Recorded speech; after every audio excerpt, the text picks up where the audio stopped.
If you've ever wondered what books Padre Pio would recommend to help you on your spiritual journey, this video is for you. Today we explore the texts that guided him along his path. Stay tuned. Welcome to Following Padre Pio. Whether you're a returning viewer or new to our channel, we're excited to have you with us. Padre Pio, a Capuchin friar, mystic, and miracle worker, continues to inspire and intercede in powerful ways today. Join us as we share new videos and shorts 5 days a week, diving into the extraordinary life and miracles of this beloved saint. Discover how Padre Pio's legacy can touch your life and the lives of your loved ones. Subscribe now and let's embark on this spiritual journey together. And now to today's story. Today we're diving into the literary world of Padre Pio. Contrary to what some might think, Padre Pio was not just a mystic with extraordinary gifts. He was also a man of profound culture and intellect.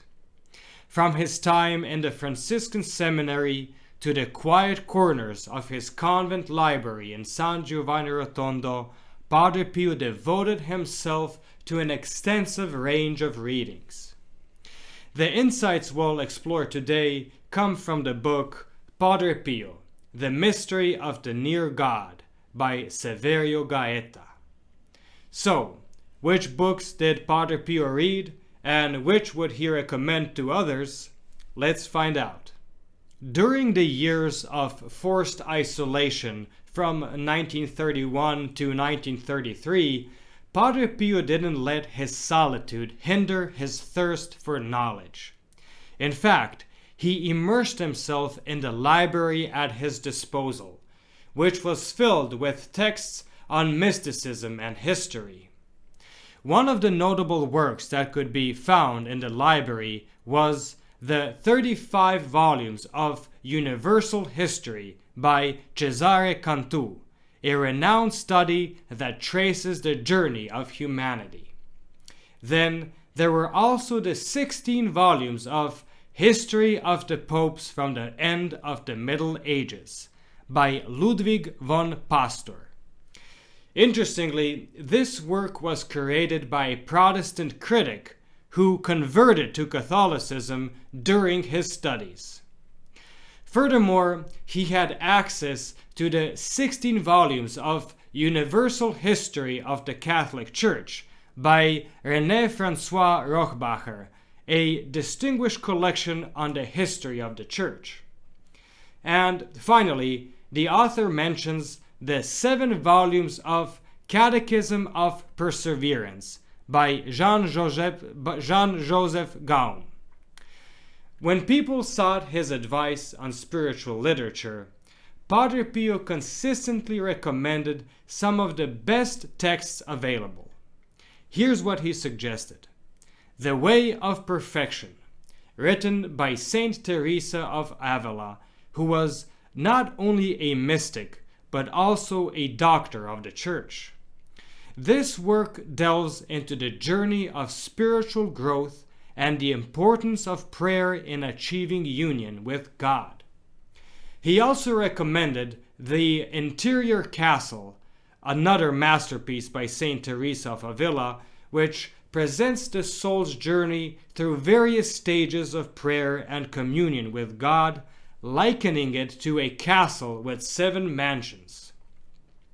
Furthermore, Padre Pio valued the deeply introspective Confessions by Saint Augustine, an autobiography that explores Augustine's struggles with sin and his eventual conversion to Christianity. Next, The Dark Night of the Soul by Saint John of the Cross, another doctor of the Church, which describes the spiritual journey through periods of aridity that ultimately lead to a deeper union with God. I remember Padre Pio mentioning this work in several of his letters to his spiritual directors. Lastly, Treatise on the Love of God by Saint Francis de Sales. In this work, St. Francis de Sales emphasizes the importance of divine love and outlines practical ways to cultivate a loving relationship with God. There's a memorable exchange between Padre Pio and Father Pellegrino that beautifully encapsulates his dedication to learning. Father Pellegrino once remarked, "You, spiritual father, among the things to study and meditate upon, choose only those that help you to love Jesus and the Church." Padre Pio replied, "I want to live for Jesus and for the Church. The knowledge that helps me to live ever more for the Lord and for the Church is the culture of my life and all my life of culture."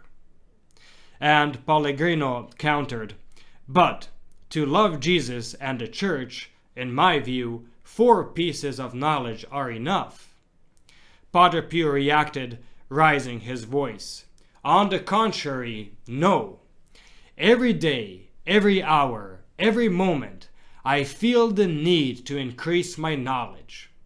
And the Church is an inexhaustible source of life and culture for me." So there you have it. Padre Pio was a lifelong student of faith, and his recommendations remind us of the importance of reading literature that inspires our spiritual lives. Now, I'd love to hear from you, our dear viewers. Are there any books that inspire you on your spiritual journey? Please share your favorites in the comments section below. And if you're looking for something to read, perhaps one of Padre Pio's favorites will find its way into your hands. And just some final thoughts. While Saint Teresa of Lisieux saw the value in good literature, she was cautious about books that might lead the soul astray, such as those filled with vain or worldly ideas. She believed it was essential to choose reading material wisely, focusing on what would elevate the heart and mind to God. In her autobiography, Story of a Soul, she wrote about the profound impact that reading the lives of saints had on her. These books inspired her to follow their example and seek holiness. As Padre Pio once told his spiritual daughter, Raffaellina Cerace, "I am horrified, my dear sister, at the damage done to souls by their failure to read holy books." Thank you so much for watching. Your support means the world to us. If you enjoyed this video, please like it and share it with your friends. Love our videos? Then click the bell to get notified as soon as we upload something new. Otherwise, you will miss out.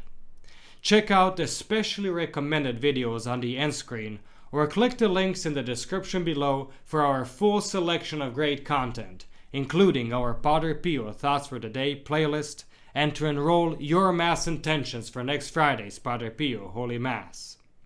Thank you for being a part of our community, and stay tuned for the next video on the life of Padre Pio.